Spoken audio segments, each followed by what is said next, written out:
다 같이 일어나서 찬양하심으로 2022년 5월 22일 주일날 예배를 시작하겠습니다.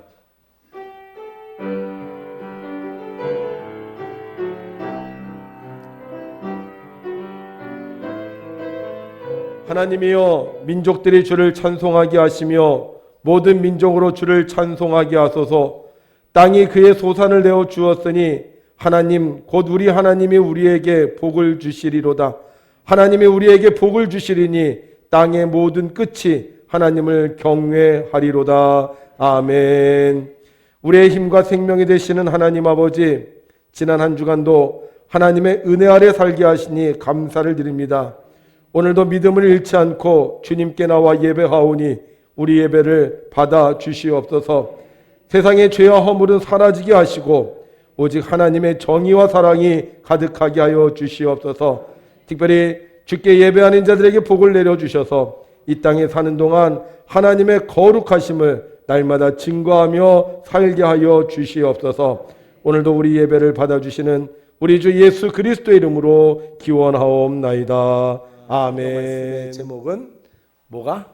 관심이 회심입니다 라는 제목입니다. 관심이 회심입니다. 성경 말씀은 마태복음 25장 31절에서부터 46절까지 있는 말씀, 좀 길지만 저와 여러분이 한 절씩 나누어 읽겠습니다.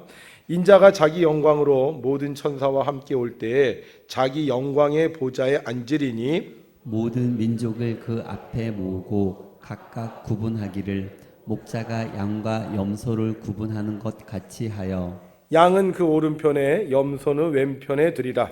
그때 임금이 그 오른편에 있는 자들에게 이르시되 내 아버지께 복받을 자들이여 나와 창세로부터 너희를 위하여 예비된 나라를 상속받으라.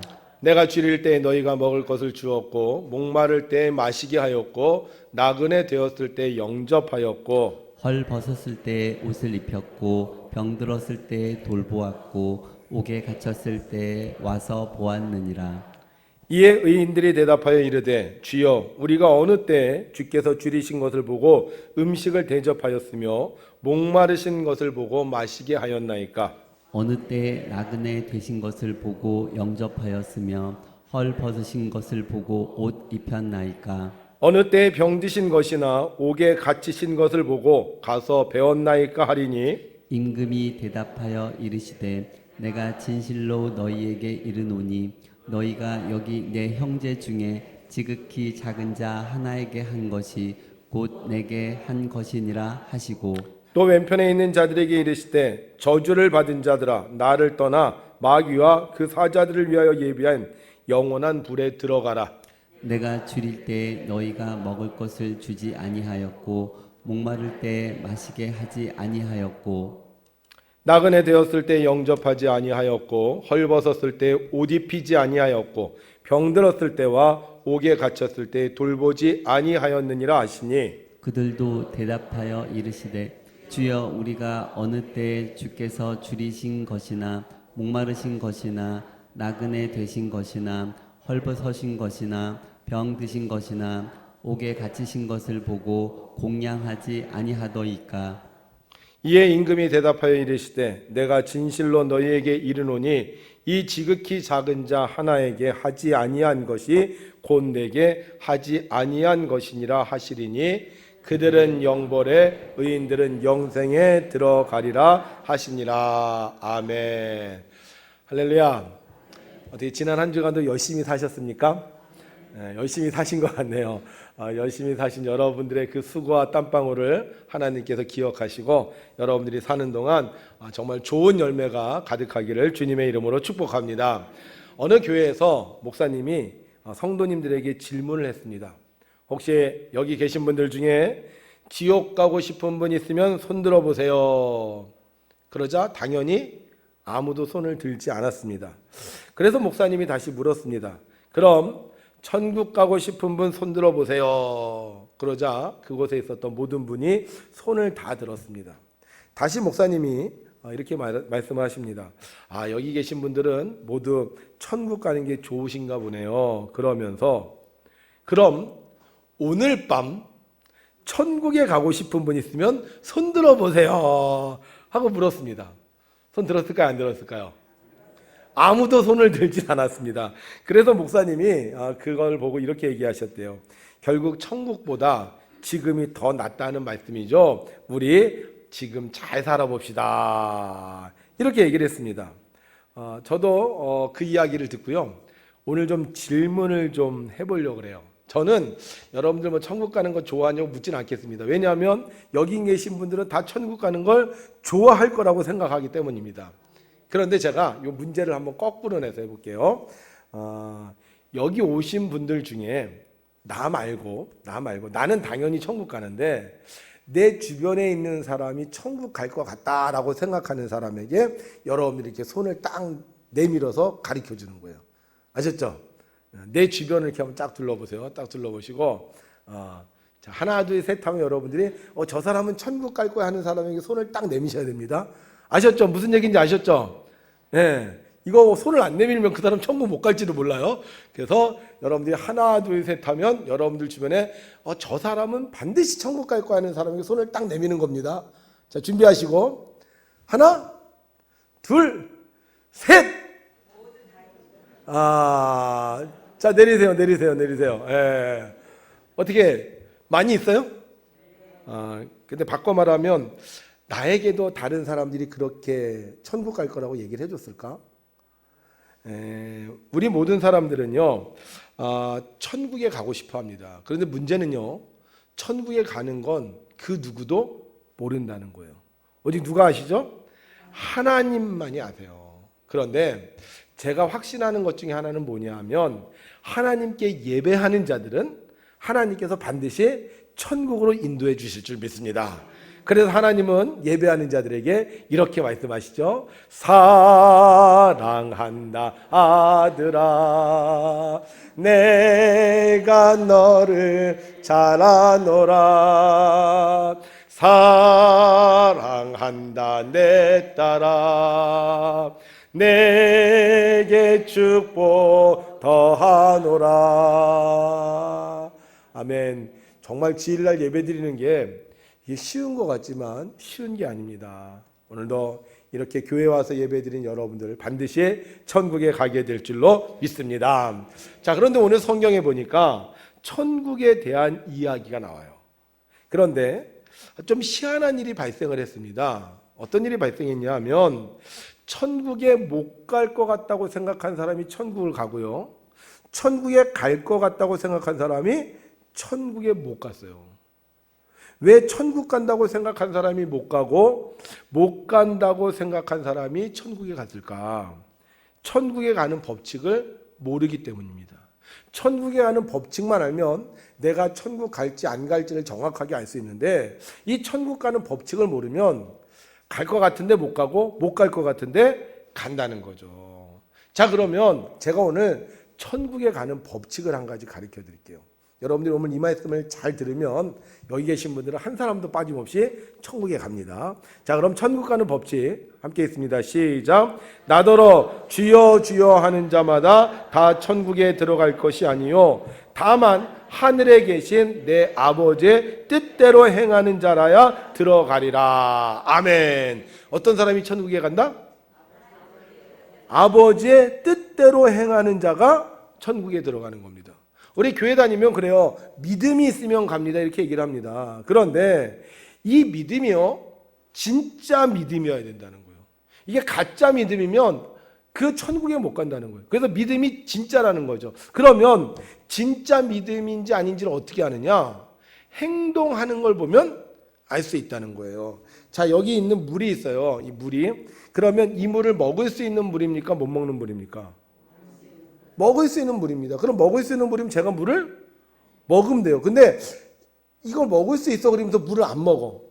그러면 그 사람 믿음이 있는 거예요? 없는 거예요? 믿음이 없는 거예요. 이게 여기에 만약에 뭐가 떨어졌어요. 뭐가 들어가 있어요. 색깔이 좀 까매요. 그런데 믿음이 있는 사람은 그거를 먹는 거예요. 저는 어렸을 때부터 먹기 싫어하는 게 하나 있었는데 뭐냐면 한약이 한약. 한약은요 색깔도 시커매요. 그게 들어가면 내 속이 시커멓게 탈 것 같아.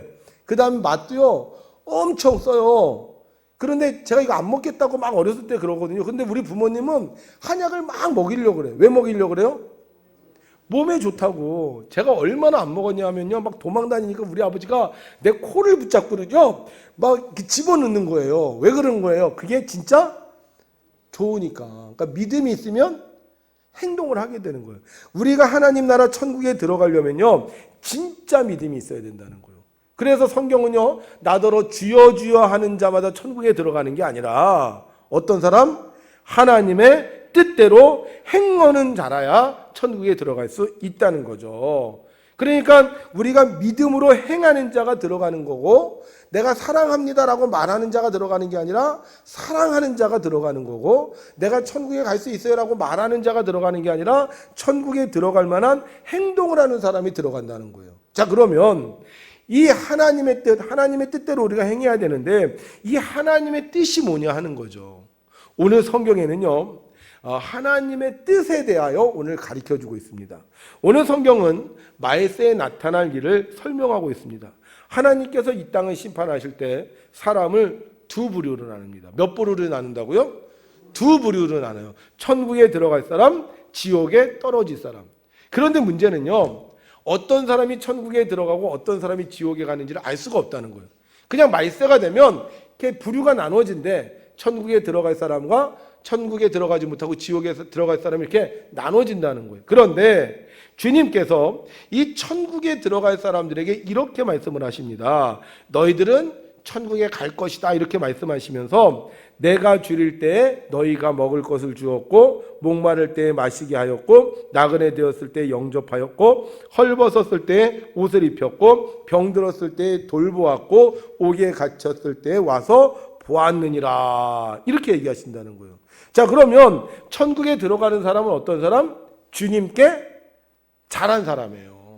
주님이 배고플 때 주님께 먹을 것을 주고, 주님이 목마를 때 주님에게 마실 것을 주고, 주님이 나그네 되었을 때 영접할 수 있는 사람, 그런 사람이 천국에 들어간다는 거죠. 그래서 이 말씀을 주님께서 사람들을 분류하신 다음에 얘기를 하니까 그것을 듣고 있었던 사람들이 생각을 해봅니다. 내가 주님께 먹을 것을 드렸어? 내가 주님께 마실 것을 드렸어? 내가 주님께 헐벗었을 때 옷을 입혀드렸어? 그런데 생각해보니까 주님을 만난 적이 있어요, 없어요? 주님을 만난 적이 없는 거예요. 그래서 이 사람들이 다시 주님께 물어요. 주님, 언제 우리가 주님께 대접을 했습니까? 우리가 언제 주님께 먹을 것을 드렸고 언제 주님께 마실 것을 드렸습니까? 하고 되묻습니다. 그때 주님께서 말씀하시죠. 함께 있습니다. 시작. 임금이 대답하여 이르시되 내가 진실로 너희에게 이르노니 너희가 여기 내 형제 중에 지극히 작은 자 하나에게 한 것이 곧 내게 한 것이니라 하시고. 아멘. 자, 주님에게 했다고 했는데 주님에게 한 게 아니라 누구에게 한 거죠? 지극히 작은 자. 그러니까 지극히 작은 자 하나에게 주님께서 너희들이 나에게 행한 것과 똑같이 쳐주신다는 거예요. 그리고는 반대편에 있는 사람들에게는 거꾸로 말씀을 하십니다. 너희들은 지옥 갈 것이다. 그 이유는 너희가 내가 배고플 때 먹을 것을 주지 않았고, 내가 힘들었을 때 돌보지 않았고, 내가 병원에 입원했을 때 찾아보지 않았다. 그러자 그들이 주님께 물어요. 언제 우리가 주님께 그렇게 했습니까? 내 인생에 주님께서 오신 적이 없는데 언제 우리가 주님을 모른 척하고 주님을 외면했습니까? 이렇게 묻습니다. 그러니까 주님이 또 그들에게 말씀하시는 거예요. 이에 임금이 대답하여 이르시되 내가 진실로 너희에게 이르노니 이 어떤 사람? 지극히 작은 자 하나에게 하지 아니한 것이 곧 내게 하지 아니한 것이니라. 그러니까 주님께 잘하는 사람은 천국에 들어가는데 문제는 주님이 안 보인다는 거예요. 주님이 안 보여요. 왜 안 보이죠? 주님은 영이시니까. 주님은 영이시니까 안 보이는 거예요. 그래서 우리가 주님을 믿지만 그 부활하신 주님이 영으로 계시기에 우리가 볼 수 없는 것처럼 우리가 주님이 보이지 않기 때문에 우리가 주님을 섬길 수가 없는데 주님 대신에 주님께서 똑같이 나를 섬기는 것처럼 인정하는 사람들이 있다는 거죠. 그게 누구예요? 지극히 작은 자. 그러면 지극히 작은 자에게 주님이 쏙 들어가신 걸까요? 아니면 지극히 작은 자가 주님하고 뭐 족보가 같은 걸까? 왜 지극히 작은 자 하나에게 한 것이 주님에게 한 것이라고 얘기한 걸까요? 자, 여러분 성경을요, 우리가 이렇게 빨리 읽는 게 중요한 게 아니라 꼼꼼하게 읽는 게 중요합니다. 이 성경을요, 우리가 다시 한번 꼼꼼하게 읽어볼게요. 시작. 임금이 대답하여 이르시되 내가 진실로 너희에게 이르노니 너희가 여기 내 형제 중에 지극히 작은 자 하나에게 한 것이 곧 내게 한 것이니라 하시고. 아멘. 자, 누구에게 한 것? 맞아요. 우린 지극히 작은 자만 봤는데 보니까 이 지극히 작은 자가 누구라는 거예요? 형제라는 거예요. 형제. 아니 그러면 예수님하고 피가 섞였나? 왜 이 사람들을 형제라 그러지? 여러분, 형제라는 말은요, 친한 관계라는 뜻이에요. 우리 남자들은 이렇게 좀 사귀다가 친해지면 나이 많은 분을 뭐라 그래요? 형님 그래요. 여자들도 그러죠. 여자들도 이렇게 좀 사귀다가 친하면 여자들은 형님이라고 그러죠. 성님 그러는 것 같더라고. 그러니까 좀 친해지면 형님이라고 부르는 거예요. 안 친하면 절대 형님이라고 안 해요. 아무리 나이가 많고 나하고 가까운 곳에 산다 할지라도요, 나하고 친하지 않은 사람은 형님이라고 얘기를 하지 않아요. 그런데 나하고 친하고 가까운 사람에게는 우리가 형님이라고 얘기한다는 거죠. 그렇다면 예수님이 지극히 작은 자를 거르되 형제라고 했다는 얘기는 이 지극히 작은 자가 예수님하고 친했다는 거예요. 믿습니까, 여러분? 예수님하고 친했다는 거예요. 자, 그러면 왜 예수님하고 친했겠어요? 예수님께서 누가복음에서요, 이 땅에 오신 목적을 말씀합니다. 뭐라고 얘기하시느냐? 시작. 주의 성령이 내게 임하셨으니 이는 가난한 자에게 복음을 전하게 하시려고 내게 기름을 부으시고 나를 보내사 포로된 자에게 자유를, 눈먼 자에게 다시 보게 함을 전파하며 눌린 자를 자유롭게 하고 주의 은혜를 전파하게 하려 하심이라 하였더라. 아멘. 자, 주님께서 이 땅에 오셨는데 주님의 관심은 누구에게 있었다? 가난한 자, 연약한 자, 억눌린 자, 눈먼 자에게 있었다는 거예요. 그래서 주님께서는 이 땅에 오셔서 누구를 찾아다니셨어요? 가난한 자, 억눌린 자, 배고픈 자들을 주님께서 찾아다니셨다는 거예요. 그럼 왜 주님께서 이 가난하고 억눌린 자를 찾아다니셨을까? 하나님께서요, 이스라엘 민족을 선택을 하셨습니다. 근데 원래 이 이스라엘 백성은요, 노예였던 사람이에요. 노예. 아주 고생하던 사람이었어요. 그래서 하나님께서 이 노예였던 사람들을 선택하셔서 내가 너희들을 세계 최고의 민족으로 만들어주겠다 약속을 하시면서 그들에게 계명을 주셨어요. 몇 계명? 10계명을 주셨어요. 그런데 이 10계명은요, 크게 나누면 두 가지예요. 첫째는 누구를 사랑하고 하나님을 사랑하고, 둘째는 누구를 사랑하고 이웃을 사랑하라. 그러니까 하나님께서 이스라엘 백성을 만드시고 이스라엘 백성을 위대한 나라가 되게 하시면서 그들에게 두 가지 중요한 계명을 주셨는데, 하나는 하나님을 사랑하고 이웃을 사랑하라는 계명을 주셨어요. 정말 이스라엘이 복을 받았거든요. 이스라엘이 잘 살게 됐어요. 땅도 생기고 집도 생기고 나라도 점점 커지고. 그런데 문제는 뭐예요? 그들이 하나님께서 주신 이 명령을 지키지 않기 시작을 했다는 거예요. 이스라엘 같은 민족이에요. 같은 형제를 돌보라고 하셨는데 그들은 같은 형제를 모른 척하고 돌보지 않았다는 거예요. 그래서 하나님께서 보시기에 야, 이래서는 안 되겠다. 이스라엘 백성 내가 복을 줬는데 놀부처럼 자기만 위해서 사니까 저 사람들을 누가 돌볼까 해서 예수 그리스도를 보내주셨고, 예수님은 이스라엘 백성들이 돌보지 않은 작은 자를 찾아서 그들에게 복음을 전해 주셨던 것입니다. 여러분, 예수님께서 부활하시고 승천하시고 나서 그들의 관계가 깨졌을까요? 그렇지 않아요. 예수님의 관심은 여전히 지극히 작은 자인 형제들에게 관심이 있었다는 거예요. 그래서 예수님은 제자들에게 너희들도 나처럼 그들을 돌보라고 명령하신 겁니다. 여러분, 내가 좋아하는 사람이 있어요. 그런데 그분에게 가족이 있습니다. 근데 그 가족이 너무 어려워. 그럼 여러분들 모른 척 하십니까? 아니면 그 가족을 돌봅니까? 당연히 돌보지 않아요. 이게 인간의 어떤 모습 아닙니까? 그런데 우리 주님이 돌보셨던 사람들, 그 사람들이 여전히 연약하고 여전히 힘이 없고 여전히 가난한 사람들, 그 사람들을 돌볼 때 주님은 뭐라고 하시는 거예요? 너희가 내 형제에게 한 것이 곧 누구에게 한 거다? 나한테 한 거다. 왜 세상이 힘들지 아세요? 나만 잘 살겠다고 하니까 힘들어지는 거예요. 그런데 내가 가진 것을 나누고 베풀면 행복한 세상이 될 수 있는 겁니다.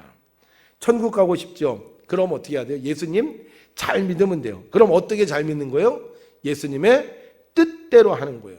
예수님이 지극히 작은 자에게 한 것처럼 우리도 지극히 작은 자에게 관심을 가질 때 우리의 믿음이 인정을 받게 되고, 우리의 믿음이 인정받으면 우리 모두 다 어디 간다?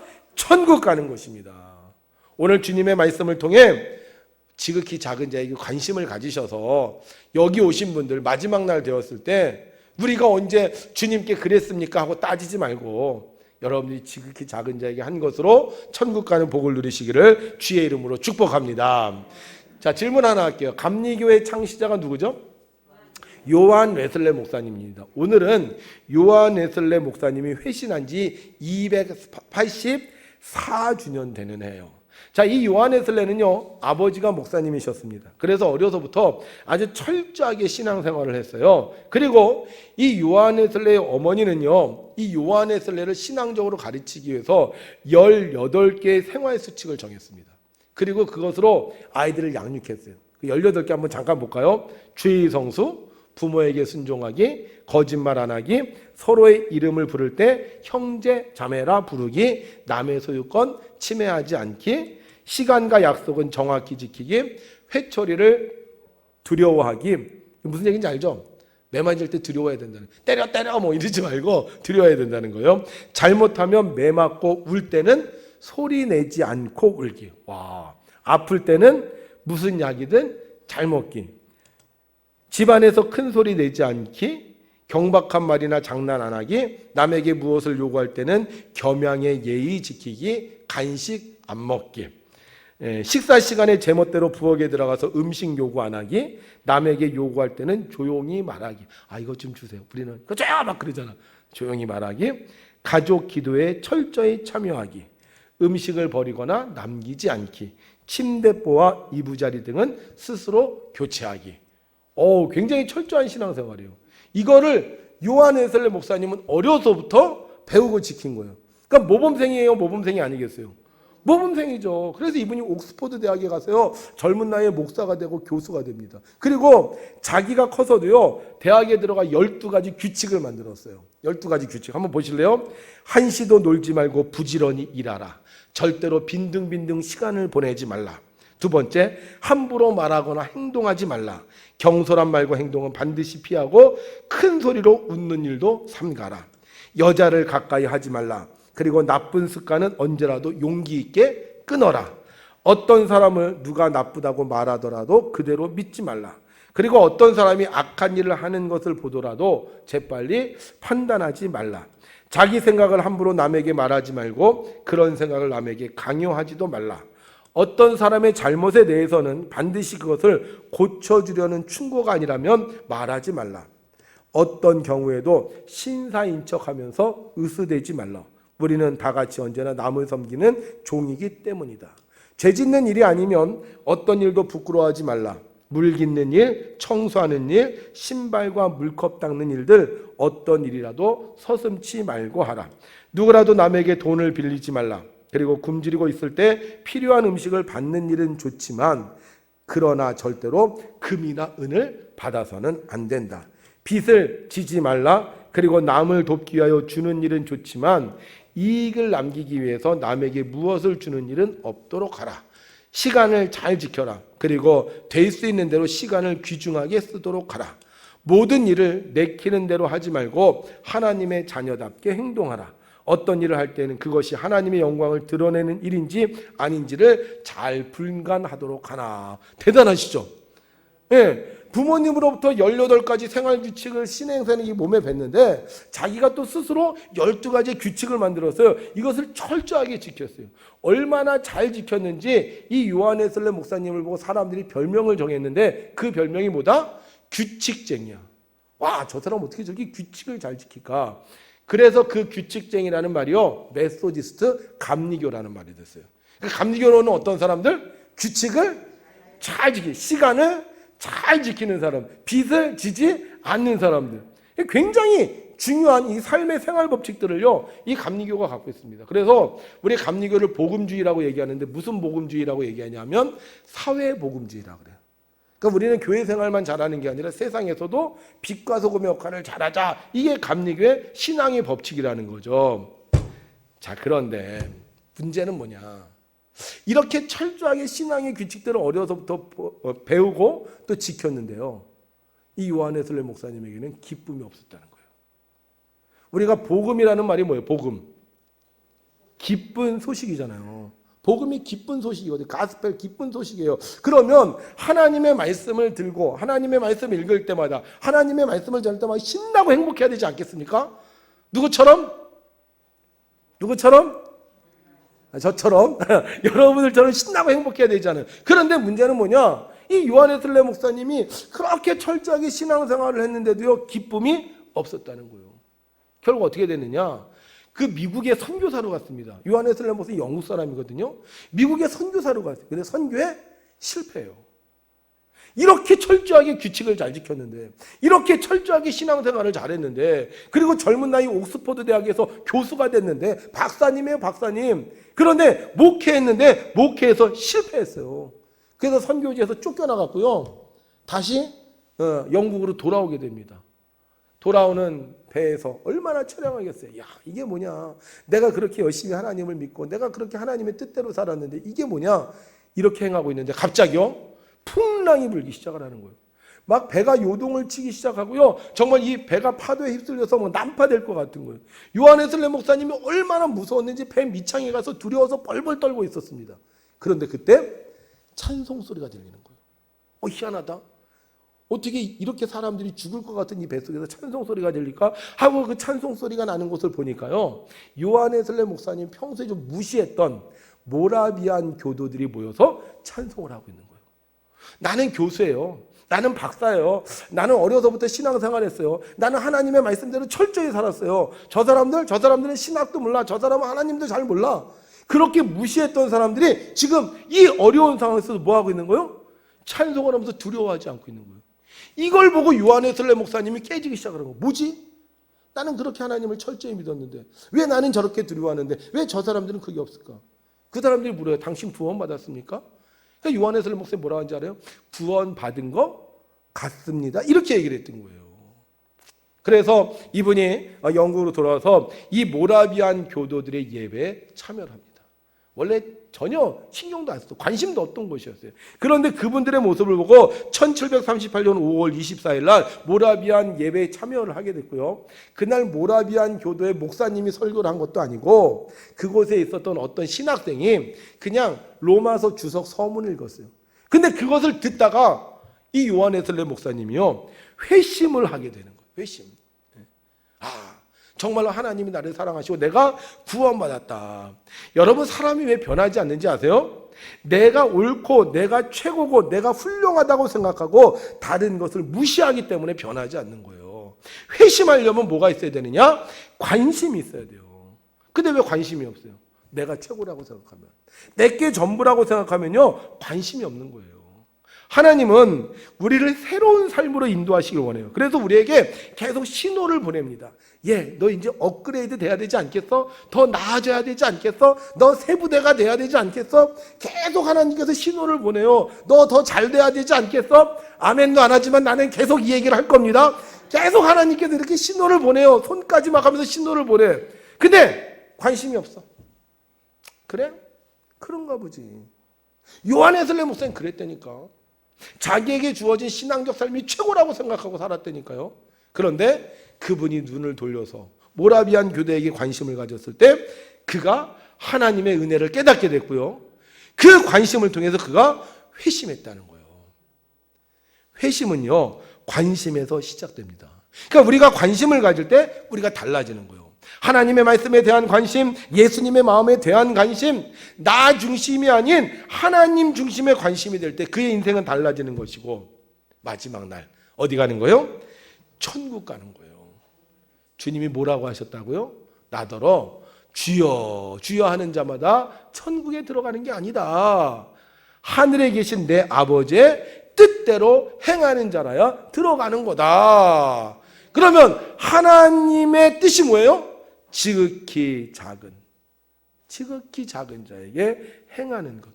그러기 위해서 우리는요, 지극히 작은 자에게 관심을 가져야 되는 거예요. 여기 계신 분들 천국 갈 것 같습니까? 그러면 여러분요, 지극히 작은 자에게 관심을 가져야 되는 거예요. 우리가 점심에 밥을 먹어요. 왜 밥을 먹죠? 배고파서? 아니죠. 지극히 작은 자. 교회에서 점심을 안 하면 혼자서 밥을 드셔야 되고, 심지어는 밥을 못 먹는 분들에 대한 관심 때문에 우리가 밥을 하는 거예요. 여러분들 집에 가서 밥 다 먹고 올 수 있잖아요. 그래서 우리가 어떤 사람? 그 집에서 혼자 밥 먹기 힘든 분들, 뭐 없어서 밥을 못 먹는 게 아니에요. 혼자 있으니까 귀찮아, 밥 먹기가 싫어. 그러니까 어떻게 해요? 그분들이 밥을 맛있게 먹기 위해서 우리가 점심을 하는 거예요. 왜 우리가 주차 봉사를 해요? 그냥 차 이렇게 뒤로 딱 빼면 되지? 근데 어떤 분은 차를 후진을 잘 못해. 그래서 어떻게 해? 그분이 편안하게 교회에 올 수 있도록 우리가 주차 봉사를 하는 거예요. 우리가 노인 신방 사역을 왜 합니까? 예? 노인분들이 교회 오고 싶은데 교회를 잘 못 와. 마음은 원이로되 육신이 약해서 못 와. 그러면 그분들에게 우리가 찾아가서 대신 예배를 드리려는 그 관심 때문에 우리가 노인 신방 사역을 하는 거예요. 왜 은빛 마차 합니까? 알아서들 하지. 그런데 자식이 오지 않은 병원에 갈 수 없는 분들을 위해서 우리가 은빛 마차를 하는 거예요. 교회는요, 지금까지 끊임없이 지극히 작은 자에게 관심을 가졌습니다. 그런데 어느 날부터요, 지극히 작은 자에 대한 관심이 없어지고 있어요. 그냥 나만 편하면 돼. 나만 은혜 받으면 돼. 주님 뭐라고 하셨다고요? 주여 주여 하는 자가 천국에 들어가는 게 아니다. 하나님의 뜻대로 행하는 자라야 들어간다. 근데 그 하나님의 뜻이 뭐라고요? 지극히 작은 자. 왜 교사를 해요? 어린아이들 교회에 왔는데 이왕이면 저 아이들에게 하나님의 말씀을 가르쳐주고 그 아이들에게 정말 사랑을 베풀어 주기 위해서 우리가 하는 거 아닙니까? 여러분, 우리의 경력과 우리의 스펙을 쌓기 위해서 우리가 일하는 게 아니라 하나님의 뜻을 따라 지극히 작은 자에게 관심을 가지라는 그 말씀을 따라 우리가 행할 때 우리는 천국에 합당한 자가 되는 것입니다. 오늘 이곳에 오신 성도 여러분, 만약에 여러분들이 지극히 작은 자면 도움을 청하십시오. 그러나 여러분이 이제 어느 정도 하나님의 은혜를 받았다, 하나님의 축복을 받았다, 옛날보다 더 나아졌다, 5명 옛날보다 더 나아졌다, 그렇게 생각하는 주님의 제자라면 우리 이제요 지극히 작은 자에게 관심을 가지고 신앙생활을 해야 되는 거예요. 옛날에 내가 어려웠을 때는요 주여 주여 부르면 응답 받았어요. 근데 내가 이제 응답 받았다면, 내가 이제 하나님의 축복을 받은 하나님의 제자라면 이제는 주여 주여 하는 것으로 만족하지 말고 하나님의 뜻대로, 어떤 사람? 지극히 작은 자에게 관심을 가질 때 회심의 역사가 일어나는 겁니다. 한국교회 회심해야 됩니다. 성도들 회심해야 됩니다. 어떻게 해야 돼요? 관심을 가지는 거예요. 우리 잠깐 생각해 볼까요? 우리 주변에 지극히 작은 자, 우리 주변에 내가 도와야 될 사람 있어요, 없어요? 한 사람도 없어요? 여러분, 하나님께서 주신 건강, 하나님께서 주신 지식, 하나님께서 주신 재능, 이거는요 하나님께서 하나님의 형제들을 위해서 쓰라고 우리에게 주신 겁니다. 저는 어떨 때는 초신자들은 기도도 잘 못해, 하나님도 잘 몰라. 그런데도 불구하고 지극히 작은 자에게 관심을 갖고 있는데, 교회 오래 다닌 분들이 오히려 외면하는 걸 볼 때요, 과연 천국에 누가 들어갈지 이게요 알 수가 없는 상황이 되더라고요. 오늘 요한에슬레 목사님의 회심 기념주일을 맞이해서 우리 성도님들에게도 회심의 역사가 나타나시기를 주의 이름으로 축원합니다.